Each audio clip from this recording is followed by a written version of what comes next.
नमस्ते, the silver bull channel में आपका फिर से स्वागत है।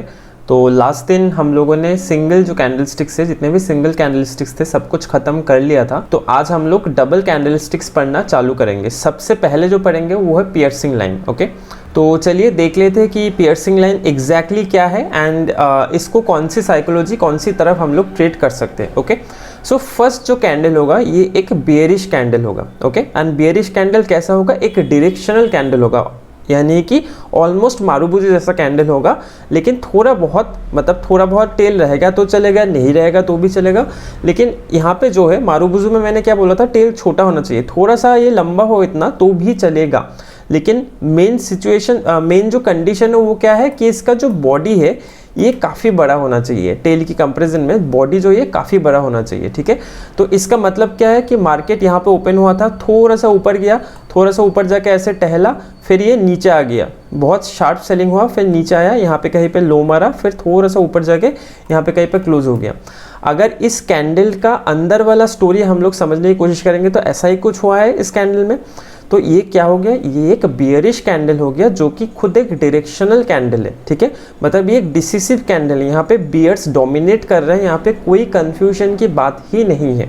ओके, तो मारुबुजू कैंडल में मैंने आपको क्या सिखाया था कि कोई भी अगर ऐसा एक डायरेक्शनल कैंडल हो, ठीक है, अगर बियरिश मारुबुजू है तो अगर ये नीचे की तरफ ऐसे जा रहा है, उसका 50% वाला जो जोन है, 50% of what, 50% of high and low. ठीक है, बॉडी का नहीं, मतलब बॉडी का भी आप ले सकते हो, बट हम लोग जो मैं फॉलो करता हूँ वो मैं आपको बोल रहा हूँ कि मैं क्या देखता हूँ कि जो हाई एंड लो का जो 50% है उसको मैं मार्क कर लेता हूँ। तो इस कैंडल पे पकड़ लेते हैं कि ये वाला जो एरिया है ये 50% है। तो मारुबुजू पढ़ते टाइम हम लोगों ने क्या पढ़ा था कि जब भी ऐसा कोई डायरेक्शनल बड़ा कैंडल बने, उसका जो 50% जोन है वो काफ़ी इंपॉर्टेंट हो जाता है। मतलब कि अगले दिन अगर मार्केट कहीं पे फ्लैट खुला या गैप अप खुला या गैप डाउन खुला, अगर थोड़ा सा टहल के, ठीक है, अगर नीचे की तरफ ब्रेक डाउन दे रहा है तो हम लोग क्या कर रहे थे, हम लोग 50% में स्टॉप लॉस रख के हम लोग नीचे ये जो लो है, ये जब लो ब्रेक कर रहा था हम लोग शॉर्ट कर रहे थे, राइट। ओके, तो अभी क्या हो जाता है कि अगर ये मार्केट यहाँ से घूम के आ जाता है तो हम लोग क्या देख रहे थे कि अगर ये 50% क्रॉस कर रहे हैं तो हम लोग वहाँ पे अपना पोजीशन जो है, अपना जो पोजीशन है वो लॉस बुक करके निकाल देंगे। ठीक है, इतना बड़ा यहाँ पे स्टॉप लॉस ना देके हम लोग उससे पहले छोटे स्टॉप लॉस से निकाल लेंगे। तो अब मैं समझाता हूँ कि ये इतना इम्पोर्टेंट क्यों हो जाता है। ठीक है, तो जो ये पियर्सिंग लाइन कैंडल है उसमें हम लोग क्या पढ़ेंगे, उसमें देखेंगे कि मार्केट अगले दिन कहीं भी ओपन हो, फ्लैट ओपन हो, गैप अप ओपन हो, गैप डाउन ओपन हो, कुछ भी हो। ठीक है, जनरली बुक में क्या पढ़ाया जाता है, बुक में बोला जाता है कि गैप डाउन ओपन होना चाहिए। ठीक है, अगर ये पूरा मैं ड्राइंग हटा दूँ, ठीक है, ये वाला ड्राइंग हटा दूँ, तो यहाँ पे मार्केट क्या दिखा रहा है, इस पर्टिकुलर पिक्चर में क्या हो रहा है कि मार्केट यहाँ पे क्लोज हुआ था। ठीक है, अगले दिन क्या हुआ, अगले दिन मार्केट जो है वो गैप डाउन खुला, गैप डाउन खुल के लो को ब्रेक किया पहले। ठीक है, तो मारुबुजू थ्योरी वाइज हमने यहाँ पे एंट्री ले लिया, हमने शॉर्ट कर लिया, इमेजिन कर लेते। उसके बाद मार्केट ऐसे करके ऊपर आया। ठीक है, ऊपर आते गया, फिर जो ये 50% का जोन है उसको भी रिकवर करके थोड़ा सा ऊपर जाके फिर थोड़ा सा नीचे आके यहाँ पे कहीं पे क्लोज दे दिया, इस पर्टिकुलर जगह पे क्लोज दे दिया। ठीक है, तो बुक में क्या बोला जाता है कि जो सेकंड कैंडल है ये गैप डाउन खुलेगा, गैप डाउन खुल के ये एक बुलिश डायरेक्शनल कैंडल बनेगा, मतलब ऑलमोस्ट बुलिश मारुबुजू की तरह यह दिखेगा। थोड़ा बहुत लंबा टेल हो सकता है बट स्पिनिंग टॉप जैसा कभी नहीं बनेगा, क्योंकि इसका जो बॉडी है ये काफ़ी स्ट्रांग होगा, मतलब काफ़ी बड़ा होगा। ठीक है, जैसे ये वाला बॉडी काफ़ी बड़ा है वैसे ये वाला बॉडी भी बड़ा होगा। तो मैं इसमें बस एक मॉडिफिकेशन कर रहा हूँ, जो थ्योरी में पढ़ते हैं उससे थोड़ा सा एक मॉडिफिकेशन करूँगा कि मार्केट गैप डाउन खुलना ऐसा नेसेसरी नहीं है। रेड जो कैंडल है यहाँ पे क्लोज हुआ था, मार्केट फ्लैट खुले, गैप अप खुले, गैप डाउन खुले, कुछ भी खुले, हमें कोई फर्क नहीं पड़ता। ठीक है, अगर लो ब्रेक कर रहे हैं, अगर आप शॉर्ट कर रहे हो मारुबुजू थ्योरी, कोई बात नहीं, चलेगा। आपका स्टॉप लॉस कहाँ पे, स्टॉप लॉस है यहाँ पे कहीं पे 50%। तो ये जो 50% है ये बेसिकली क्या है, ये जो फर्स्ट जो कैंडल था उसका 50% है, ये जो पर्टिकुलर लो एंड हाई है इसका 50% है, ये वाला लाइन, राइट। तो अभी अगर मार्केट यहाँ से थोड़ा सा नीचे से लो मार के ऊपर आ रहा है तो क्या हो गया, अगर पिछला दिन का सिर्फ कैंडल हम इमेजिन करेंगे तो ये एक ट्रेंडिंग मार्केट है। सो इसीलिए मैंने बोला था कि मारुबुजू जब मैं पढ़ा रहा था कि 50% जोन इंपॉर्टेंट हो जाता है कोई भी एक ट्रेंड का। अगर ये एक ट्रेंड स्ट्रॉन्ग ट्रेंड है तो इसका 50% हमेशा डिफेंड होना चाहिए। मतलब अगर ये बियर सचमुच में इतना स्ट्रॉन्ग है और मार्केट को अगर सचमुच में नीचे जाना है तो फिर ये 50% जो जोन है ये कभी ब्रेक होकर मार्केट ऊपर नहीं आना चाहिए। मतलब अगर मार्केट को नीचे जाना है, ये कहीं पे भी खुले, कहीं पर भी खुल के अगर थोड़ा सा इसको रेस्ट लेना है, बियर्स को थोड़ा सा रेस्ट लेना है, तो यहाँ पे थोड़ा सा रेस्ट लेके फिर ये नीचे की तरफ चले जाना चाहिए। बट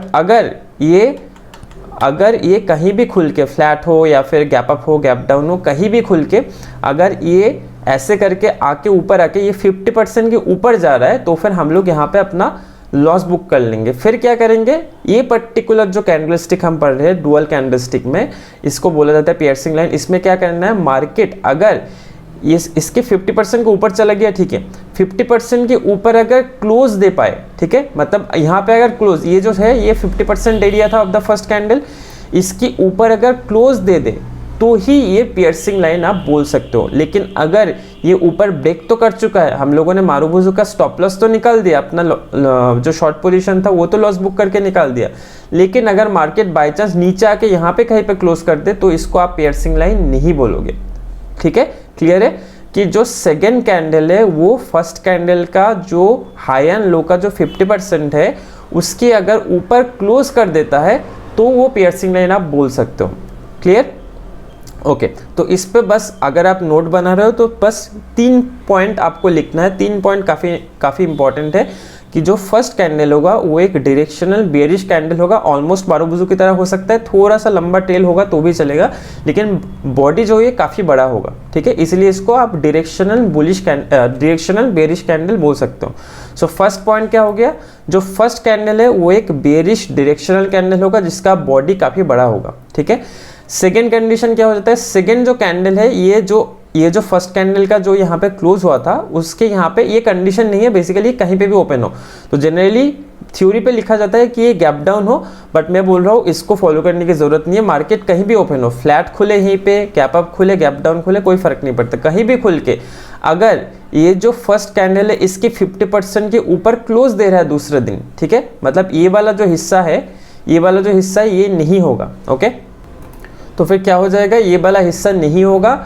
मार्केट क्या करेगा, जो 50% है उसके ऊपर, ये जो था ये 50% लाइन था, राइट, इसके ऊपर अगर क्लोज दे दिया तो इसको हम लोग as a piercing line candlestick बोल सकते हैं। ठीक है, तो इस यहाँ पे साइकोलॉजी क्या है, मैंने क्या पढ़ाया था कि फर्स्ट हाफ से सेकेंड हाफ का मूवमेंट ज़्यादा इंपॉर्टेंट है। अगर एक पर्टिकुलर डे को आप देख रहे हो तो इन दोनों डे को अगर आप मिला लोगे तो आपको ये बहुत ही आराम से समझ आ जाएगा कि चलो पहले ये बेयरिश सेंटिमेंट था, लेकिन ये बेयरिश सेंटिमेंट कब तक था, जब तक इसका 50% जो जोन है वो डिफेंड कर रहे थे ये सारे बियर्स। जैसे मार्केट ये 50% जोन की ऊपर आ गया तो फिर ये इन बियर्स को मैं और स्ट्रॉन्ग नहीं मानूंगा। ठीक है, आप इसको और स्ट्रॉन्ग नहीं मान सकते, क्योंकि अगर ये स्ट्रॉन्ग था तो मार्केट यहीं पे कहीं पे टहल के नीचे चले जाना चाहिए था। अगर रिटेस्ट भी करना है या कुछ भी करना है तो थोड़ा सा ऊपर आके फिर नीचे चला जाना चाहिए था। ठीक है, अगर ये 50% जोन क्रॉस करके ऊपर क्लोज दे रहा है मतलब ये बियर जो है ये और कॉन्फिडेंट नहीं है मार्केट में, इनका और सेंटिमेंट को आप स्ट्रॉन्ग नहीं बोल सकते। तो अगर उनका सेंटिमेंट स्ट्रॉन्ग नहीं है मतलब दो ही ऑप्शन है, या तो मार्केट इनडिसिसिव है या तो मार्केट बुलिश है। तो अभी अगर सेकेंड कैंडल को आप देखोगे, जैसे दिन का सेकेंड हाफ को मैं देखने के लिए बोल रहा था, ये खुद में एक मारुबुजू कैंडल जैसा है, डायरेक्शनल कैंडल है, बॉडी काफ़ी बड़ा है। तो ये वाला जो सेंटिमेंट है, ठीक है, ये जो सेकेंड कैंडल का जो सेंटिमेंट है ये अभी इंपॉर्टेंट हो जाता है। तो अगर आप अच्छे से ध्यान से सोचोगे, जो पेपर अम्ब्रेला कैंडल हमने पढ़ा था उसको अगर आप दो हिस्सों में तोड़ दोगे तो पहला हिस्सा क्या आएगा, एक बेयरिश डायरेक्शनल कैंडल, फिर एक बुलिश डायरेक्शनल कैंडल। ठीक है, तो वो ऑलमोस्ट ऊपर की तरफ जाके जहां से ओपन हो रहा था ऑलमोस्ट वहीं पे क्लोज हो रहा था। बट इसमें क्या हो रहा है, उस पर भी मैंने बोला था कि 50% जैसे ही रिकवर हो गया वो इंपॉर्टेंट नहीं है। तो ये क्या कर रहा है, ये 50% के ऊपर तो जा रहा है, on the top of that ये उसके ऊपर क्लोज भी कर रहा है। ठीक है, तो ये भी ऑब्वियसली बुलिश सेंटिमेंट है। अगर 50% के नीचे क्लोज दे देता तो मैं बोलता कि चलो मार्केट अभी इनडिसिसिव फेज में है, लेकिन अगर 50% के ऊपर क्लोज दे रहा है तो ये डिसिसिव फेज में है। कौन सी तरफ डिसीजन आ रहा है, बुलिश मार्केट की तरफ डिसीजन आ रहा है। तो ये पैटर्न आप अच्छे से समझ लो कि अगर पूरा मैं ड्राइंग क्लियर कर दूं, ठीक है, तो पूरा ये कैंडल देख के आप कैसे समझोगे, कैंडल आप ऐसे समझोगे कि मार्केट यहाँ पे ओपन हुआ था, थोड़ा सा ऊपर गया, फिर नीचे आके एकदम ऐसे यहाँ पे क्लोज नहीं दे पाया, फिर यहाँ पे क्लोज दिया। फिर अगले दिन मैं क्या बोल रहा हूँ कि मार्केट गैप डाउन खुले, ऐसा कोई ज़रूरी नहीं है, इसको एज अ कंडीशन बिल्कुल मत लिखो। क्या होगा, मार्केट फ्लैट खुले, गैप अप खुले, गैप डाउन खुले, कुछ भी खुले, ठीक है, कहीं पे भी लो मारे, अगर लो ब्रेक होने से आप शॉर्ट कर रहे हो तो भी चलेगा। स्टॉप लॉस कहाँ पे रखोगे, यहाँ पे रखोगे 50%, तो लो ब्रेक होना पड़ेगा, ठीक है, ये एक कंडीशन हो गया। तो इसको आप लिख सकते हो कि फर्स्ट जो कैंडल है इसका लो ब्रेक होना पड़ेगा, मार्केट फ्लैट खुले, गैप अप खुले या गैप डाउन खुले, कहीं पे भी खुले, इसका लो ब्रेक होना पड़ेगा। फिर क्या हुआ, ये वाला कैंडल को अगर आप देखोगे, यहाँ पे ओपन हुआ, लो ब्रेक हुआ, फिर ऊपर चला गया, ठीक है, ऊपर जाके वहाँ पे क्लोज नहीं दे पाया, थोड़ा सा नीचे आके क्लोज दिया, लेकिन जो 50% जोन है उसके ऊपर क्लोज देना काफ़ी ज़रूरी है। तो सेकेंड कंडीशन लिख लो कि फर्स्ट जो बेरिश कैंडल है उसका लो ब्रेक होना पड़ेगा सेकेंड कैंडल में। और थर्ड कंडीशन क्या हो जाएगा, थर्ड कंडीशन ये हो जाएगा कि जो सेकेंड कैंडल बन रहा है ये क्लोज कहाँ पे देगा, ये 50% जो जोन है इसके ऊपर क्लोज देगा। तो ऐसा भी हो सकता है कि ये एकदम इतना ऊपर जो इसका हाई है ये यहाँ पे हाई हो ही ना, हो सकता है ये जो यहाँ पे क्लोजिंग प्राइस है वही उसका हाई है, तो भी चलेगा, ठीक है। हो सकता है कि मार्केट ऐसे ऊपर गया और यहीं पे ऐसे क्लोज हो गया सेकेंड वाला कैंडल, तो भी चलेगा। मेन मैटर क्या करते हैं कि क्लोज कहाँ दे रहा है, क्लोज ये 50% के ऊपर देना चाहिए, ये हो जाएगा आपका थर्ड कंडीशन। तो फर्स्ट कंडीशन क्या था कि फर्स्ट जो कैंडल है ये एक बेरिश डायरेक्शनल कैंडल होगा, मतलब बॉडी काफ़ी बड़ा होगा, मारुबुजु जैसा होगा, थोड़ा सा बड़ा टेल हो तो भी चलेगा। सेकेंड कंडीशन क्या है, सेकेंड जो कैंडल है इसका जो लो है या तो कहीं पे भी बेसिकली जो फर्स्ट कैंडल है उसका लो को ये ब्रेक करेगा सेकेंड वाला कैंडल। तो मतलब बहुत ही सिंपल है कि सेकेंड कैंडल का लो जो है वो फर्स्ट कैंडल का लो से नीचे होगा, लोअर लो होगा। काफ़ी क्लियर है, काफ़ी सिंपल चीज़ है। और थर्ड कंडीशन क्या है, जो ये सेकेंड कैंडल है, ठीक है, ये फर्स्ट कैंडल की 50% की ऊपर, फर्स्ट कैंडल का जो लेंथ है, बॉडी नहीं, ठीक है, ये जो लेंथ है, ये जो हाई से लेके लो का डिस्टेंस है, इसका 50% के ऊपर क्लोज देगा, ठीक है, ये हो गया आपका थर्ड कंडीशन। तो फिर हम लोग क्या करेंगे, इसको as a bullish psychology, as a bullish sentiment, as a bullish candle stick treat करेंगे, ठीक है। तो यहाँ पे ट्रेड कैसे लेना है, अगर ट्रेड कैसे लेना है ये समझना है तो क्या करना है, ये जो सेकेंड कैंडल है इसका हाई को आप मार्क करके रख दोगे, ठीक है। और क्या करना है, जैसे ही मार्केट अगले दिन कहीं पे भी खुले, फ्लैट खुले, गैप डाउन खुले, गैप अप खुले, कोई फर्क नहीं पड़ता, कहीं पे भी खुल के अगर मार्केट ये वाला हाई ब्रेक कर रहा है तो आप क्या करोगे, आप यहाँ पे बाई करोगे, यहाँ पे क्या करोगे, आप लॉन्ग पोजीशन बिल्ड करोगे। इस पर्टिकुलर हाई जैसे ही ये वाला प्राइस ब्रेक होगा आप यहाँ पे लॉन्ग पोजीशन बिल्ड करोगे, क्योंकि ये जो कैंडल स्टिक्स हम पढ़ रहे हैं ये खुद एक बुलिश पैटर्न है या फिर एक बुलिश कैंडल स्टिक आप बोल सकते हो, ठीक है, डुअल कैंडल स्टिक पैटर्न है, ये एक बुलिश पैटर्न है, ठीक है।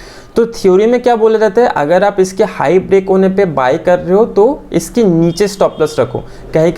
कभी कभी ऐसा भी होता है, कुछ जगह पे मैंने देखा वहाँ पे बोलते हैं ये फर्स्ट कैंडल के ऊपर आप बाय करो, लेकिन ज़रूरत नहीं है। अगर ये बुलिश कैंडल है, बुलिश पैटर्न है बेसिकली ये दोनों मिला के, तो इसकी जो हाई है इसको ब्रेक होने से ही आप बाय करोगे, इतना दूर वेट करने की ज़रूरत नहीं है, ठीक है। तो यहाँ पे आप लॉन्ग करोगे। थ्योरी में बोला जाता है कि इसका स्टॉप लॉस यहाँ पे होगा, लेकिन जैसे मारुबुजु में मैंने पढ़ा था, जैसे मारुबुजु में मैंने बताया था कि थ्योरेटिकल स्टॉप लॉस काफ़ी बड़ा होता है, ठीक है, तो इतना बड़ा स्टॉप लॉस देने की ज़रूरत नहीं है, ठीक है, यहाँ पे हम लोग स्टॉप लॉस नहीं देंगे।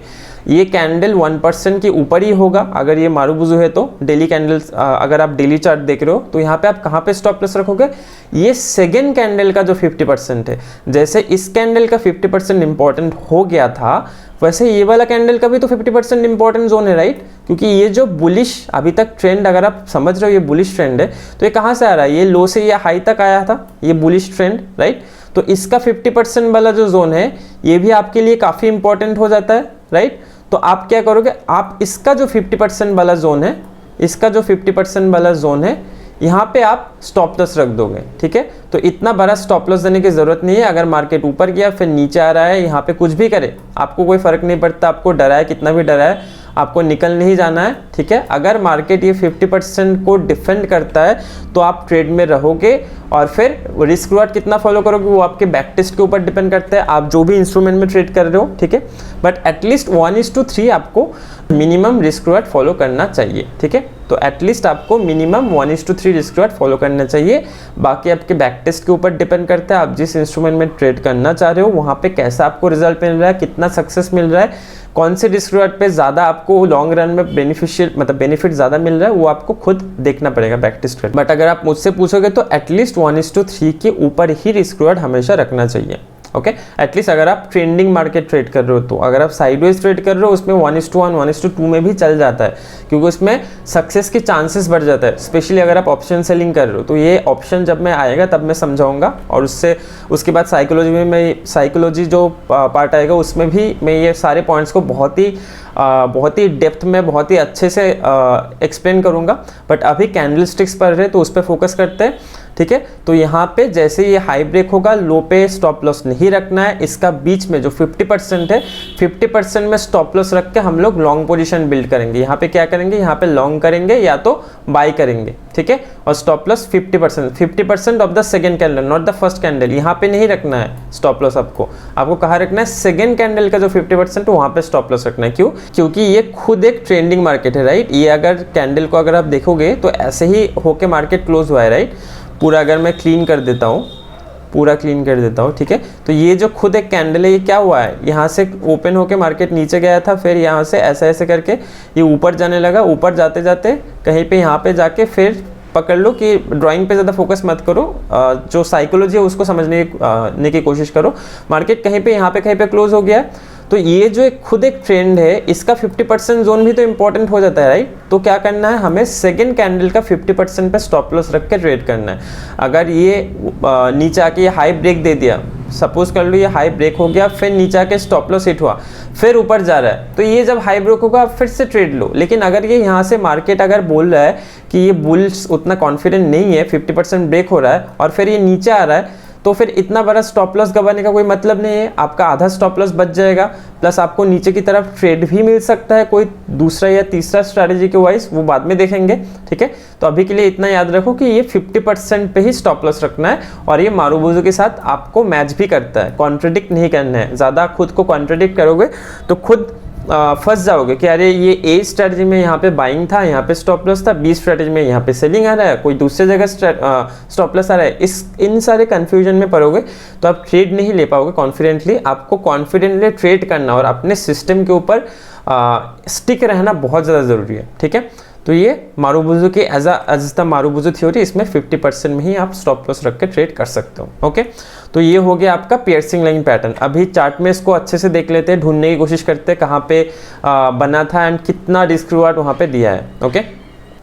तो चलिए, बैंक निफ्टी के चार्ट खुला हुआ है सामने, बैंक निफ्टी के डेली चार्ट खुला है, यहाँ पे देख लेते हैं कहाँ पे बना है कुछ पियर्सिंग लाइन जैसा।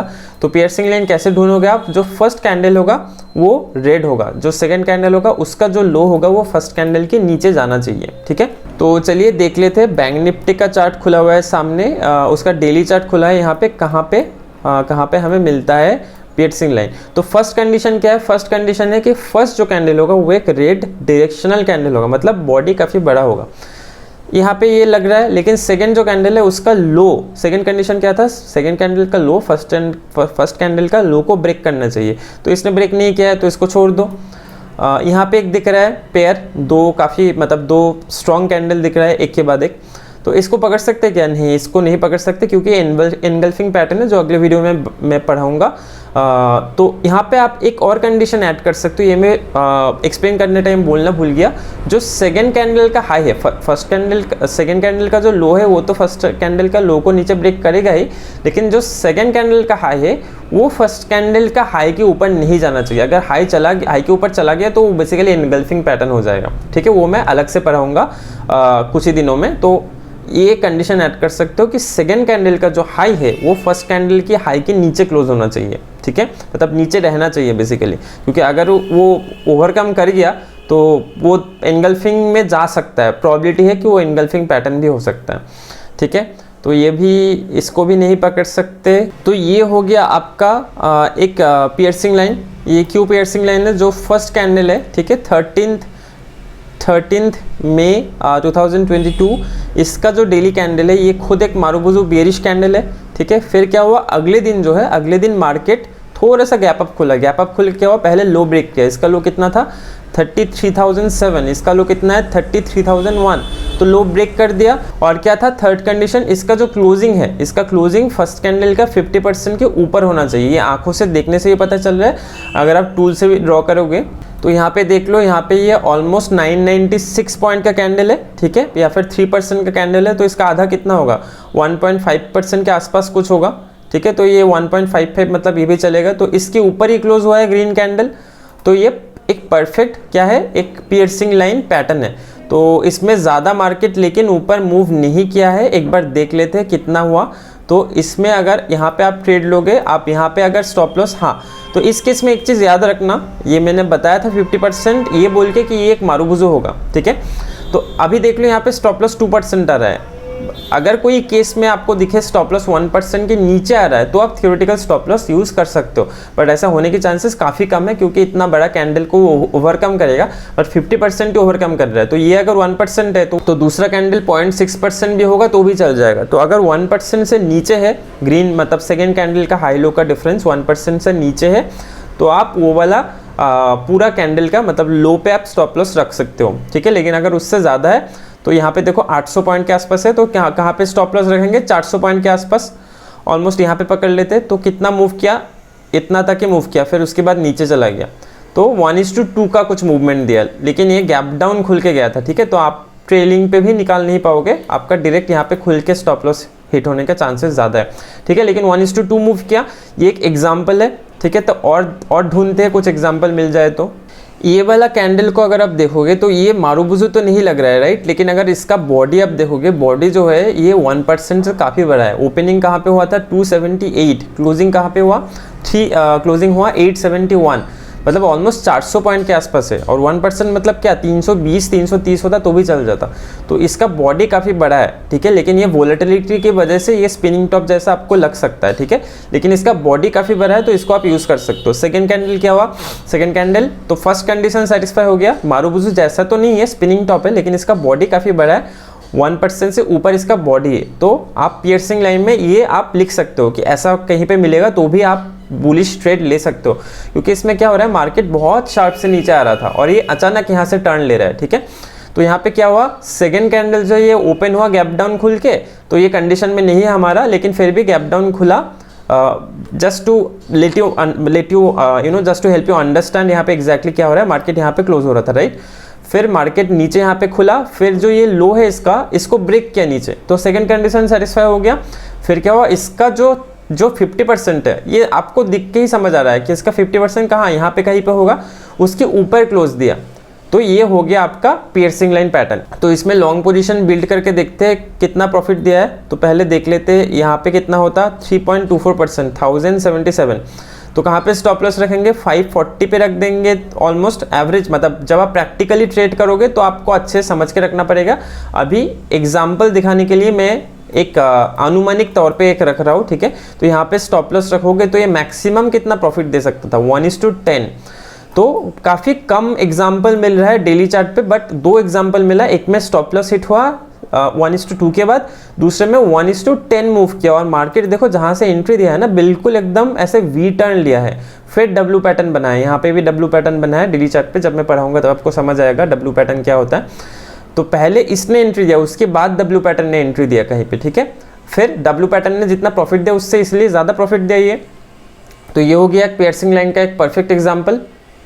ओके, तो अभी हम लोग रिलायंस के चार्ट पे है, एंड दिस इज 27 जन एंड 30 जन ऑफ 2023, ठीक है। तो ये भी एक पियर्सिंग लाइन का काफ़ी अच्छा एग्जाम्पल है, लेकिन इसमें स्टॉप लॉस हिट हुआ, बट क्योंकि ज़्यादा एग्जाम्पल नहीं है पियर्सिंग लाइन का, उतना चार्ट पे तो नहीं मिल रहा है, तो आपको जो भी एग्जाम्पल मिल रहा है मैं उसको दिखा रहा हूँ, और मैं आपको ये भी समझा रहा हूँ कि कोई भी पैटर्न अगर आपने सीख लिया, इसका मतलब ये नहीं है कि वो 100% टाइम आपको प्रॉफिट देगा। हर स्ट्रैटेजी में लॉसेस का भी फेज आएगा, प्रॉफिट्स का भी फेज आएगा, ठीक है।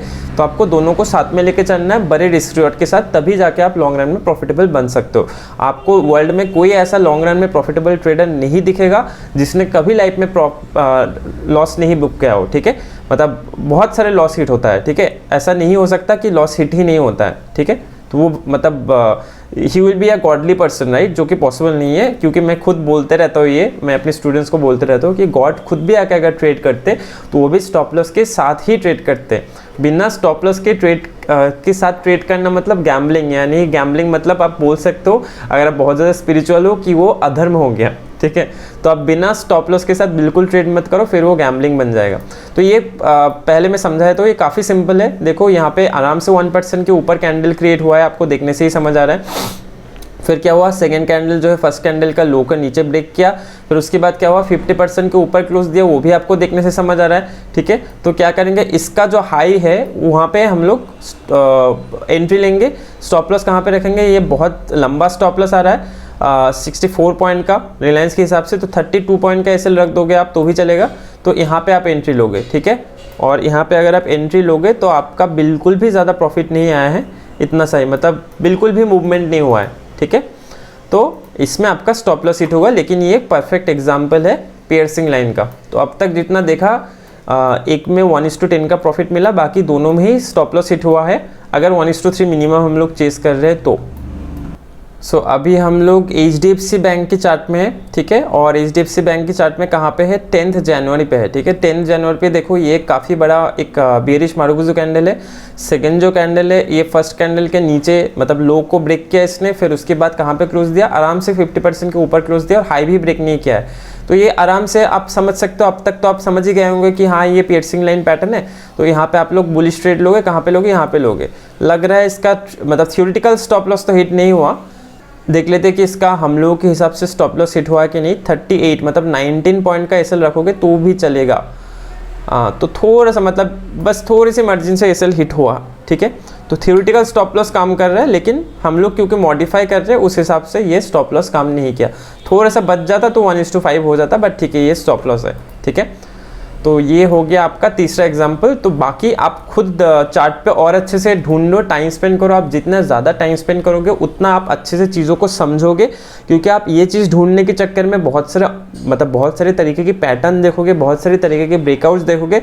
तो जब मैं वो आपको पढ़ाऊँगा तो आपको समझने में ईजी होगा कि अरे ये तो वहाँ पर मैं जब पियर्सिंग लाइन ढूंढ रहा था तब मैंने देखा था, ठीक है। तो आप अच्छे से प्रैक्टिस करते रहो। कुछ अगर प्रैक्टिस करके मुझसे चेक कराना चाहते हो तो आप मुझे सोशल मीडियाज़ पे टैग कर सकते हो, फेसबुक या इंस्टाग्राम पे। मुझे जब टाइम मिलेगा मैं आपको देख के अपना रिव्यू उस पर दे दूंगा, ठीक है। तो आज के लिए ये वाला वीडियो को यहीं पे ख़त्म करते हैं। अगले वाले वीडियो में हम लोग दूसरे डुअल कैंडलस्टिक पैटर्न को पढ़ेंगे, ठीक है। चलो बाय बाय, टेक केयर।